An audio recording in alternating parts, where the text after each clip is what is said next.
정부가 지난 28일부터 수도권과 규제 지역의 주택담보대출 한도를 대폭 줄이는 고강도 대출 규제를 시행했습니다. 이번 조치가 우리 지역 부동산 시장에는 어떤 영향을 미칠지 대전과기대 박유석 교수와 짚어보겠습니다. 교수님 어서 오십시오. 네, 안녕하십니까. 자, 앞서 리포트에서 보셨듯이 정부가 수도권 주택담보대출 규제를 크게 강화를 했습니다.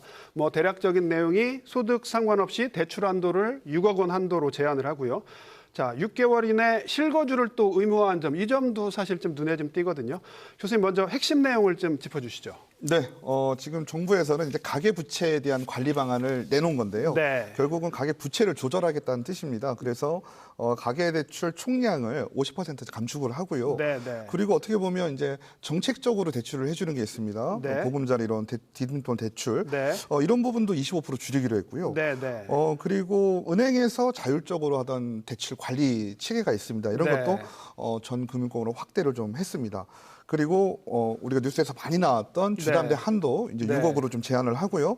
또 중요한 부분이 대출 만기도 있어요. 네. 만기가 길면 지금 시행되고 있는 DSR을 좀 우회적으로 회피할 수가 있었는데 네, 이 네. 부분도 줄였습니다. 네. 그러니까 줄였다는 얘기는 이제 대출을 받기 좀 어렵게 했다, 한도를 줄였다라고 좀 볼 수 있을 것 같은데요. 네. 그리고 아까 말씀하신 대로 수도권 및 규제 지역에서는 이제 네. 6개월 이내에 전입 네. 의무가 있고요. 그리고 생애 최초 주택을 구입하는 분들에게는 지금까지는 이제 LTV 한도를 네. 80%까지 해줬는데 네. 그 부분도 줄였어요. 그래서 네. 70으로 좀 줄여가지고 어떻게 본다면 전반적으로 지금 서울의 부동산 가격이 오르고 있다라는 거에 위기의식도 좀 느끼고 네. 그다음에 가계대출에 대한 잔액 증가에 대해서도 위기의식을 좀 느낀 것 같아요. 네. 그래서 이런 리스크를 좀 줄이자는 측면으로 정책을 내놓은 것 같습니다. 사실 이번 정책의 목적이 서울, 그중에서도 강남을 중심으로 한 아파트값 급등을 막아보자, 여기에 방점이 찍혀 있는데 말씀하신 것처럼 이번 대출 규제로 어떤 서민층 주거 안정을 위해서 도입된 디딤돌 대출, 신혼부부 대출, 생애 최초, 버팀목 대출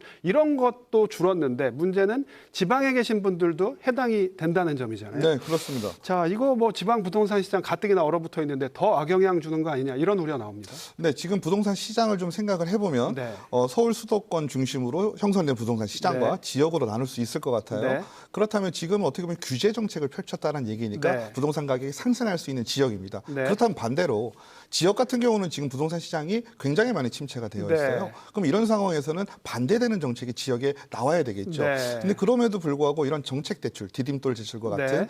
정책 대출마저도 줄이겠다라고 하는 거는 네. 조금 방향성에 좀 문제가 있는 건 좀 같고요. 네. 오히려 지역에는 DSR 한도라든지 네. 이런 정책 대출을 확대해서 미분양 물량을 좀 해소하고 네. 매매 시장의 좀 활성화를 좀 꾀하는 정책이 필요할 것 같습니다. 네, 지방에는 지방의 상황을 고려한 정책이 좀 필요한 것 같다. 자, 수도권 대출 규제 이번 정책이 지역의 부동산 시장, 특히 우리 지역에도 어떤 영향을 줄지 이 부분이 사실 큰 관심입니다. 반사이익을 가져올 것이냐 아니면 좀 동반 침체 늪에 빠질 것이냐 이게 전문가들도 지금 의견이 좀 엇갈리는데 교수님은 어떻게 보십니까? 두 가지 다 저는 일장일단이 생각을 좀 하고요. 가능성이 네. 있다고 생각을 합니다. 특히나 지역의 반사이익을 노린다라고 하는 거는 이제 서울 수도권으로 더 이상 네. 주택 구입하기가 좀 어렵다. 그래서 네.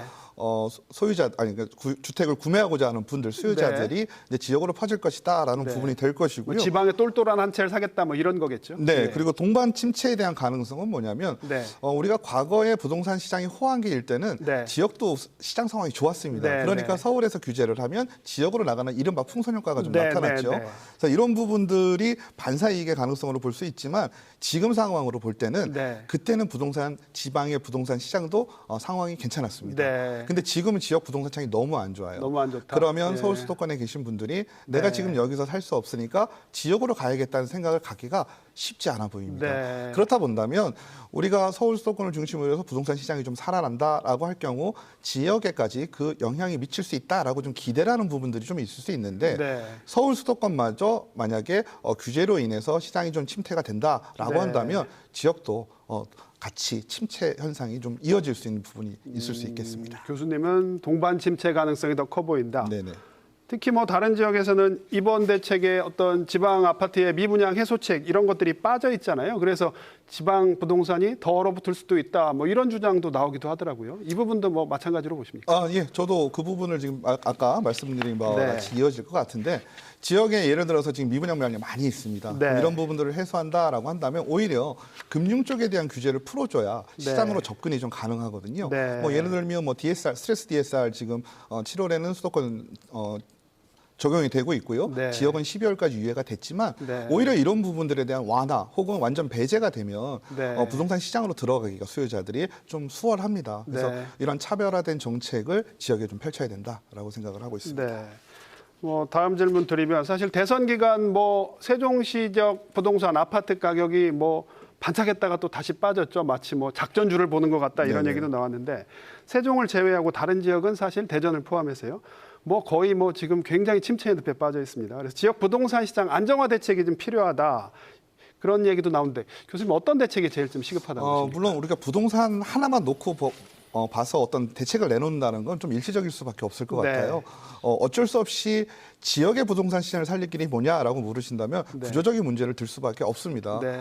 부동산 시장이 살아나려면 인구가 모여야 되고 인구가 네. 모이려면 일자리 창출이 필요하죠. 네. 그러니까 이런 지역의 어떤 일자리 창출 문제가 네. 우선 선결이 돼야 될 것 같고 네. 그리고 수도권 집중 현상이 네. 줄어들어야 지역의 부동산 시장도 구조적으로 해결이 될 거라고 보고 있습니다. 네, 좀 더 근본적인 처방이 필요하다 이 네네. 말씀이시군요. 마지막 질문 드리겠습니다. 사실 이번 조치로 실수요자분들 굉장히 당혹감을 감추지 못하고 있는데 자 매매나 투자 계획하신 분들 주의해야 될 점이 있다면 어떤 거 말씀해 네, 주시겠습니까? 일단은 뭐 수도권에 계신 분들 그리고 네. 지금 진행을 하고 계신 분들 계실 거예요. 네. 이런 분들은 아무래도 지금 진행되고 있는 상황에 대해서 내가 적용이 되는지 안 되는지가 네. 중요할 것 같아요. 그리고 앞으로 주택을 구매하시는 분들이라면 네. 지금 상황이 내일부터 7월 1일부터는 네. 또 스트레스 DSR 3단계가 수도권 중심으로 시행이 됩니다. 네. 그러면 내가 대출을 받을 수 있는 한도를 네. 다시 한번 점검하시는 게 필요할 네. 것 같아요. 그래야지만 지금 이렇게 혼란스러운 상황에서 네. 내 집을 편안하게 구매하실 수 있지 않을까 생각합니다. 네,